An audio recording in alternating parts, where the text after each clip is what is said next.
د کونړ ولایت اسداباد ښاروالۍ د 15,000 افغانیو په لګښت په ښار کې کسبدانۍ ځای پر ځای او 14 نورو پروژو چارې چې 80 میلیون افغانۍ لګښت به ولري پیل کړي. د کونړ ښاروال له عامو خلکو غواړي چې د ښار په پاکۍ کې پاملرنه وکړي څو دغه فرهنګ د همدې ولایت نه پیاوړی شي. دغه پروژه چې څه کم 15 لکه افغانۍ په ارزښت باندې یو وړو کسبدانۍ لا د ترتیب شوي دي او جوړې شوي دي.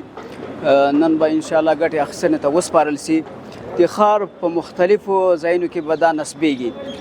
نو د اسداباد ښار له محترمو شریفو او نجیبو ښاریانو نه په ډېر احترام سره خواهش لرو چې هغوی خپل کثافات په کسبدانۍ کې واچوي، ښار چټل نه کړي او د ښار نظافت ته پوره توجه وکړي. د اسداباد ښار اوسیدونکي په دې خوښ دي او غواړي د غلړۍ د ښار هغو برخو ته هم وغځوي چې اړتیا لیدل کیږي. د ښاروالۍ د دې کسبدانۍ چې جوړې کړي شخصا زه ته ډېر منندوی یم. دا کسبدانۍ هغه ځایګین ته دغه جوړې شوي دي چې هلته ګاډی نه ورځي.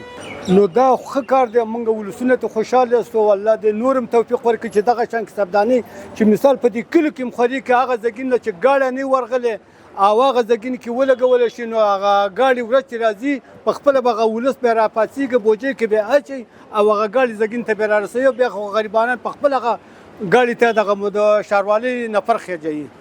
دا خلک باید ښاري کلتور زده کړي، ښاري فرهنګ باید زده کړي، ځکه بې ځایه شی وانه چي هغه په موږ تاسې نور که په هسې په خپل سترګو باندې نه وینو په ویډیو دغو کې خو وینو چې خلک څنګه خپل دا ښاري کلتور ساتي.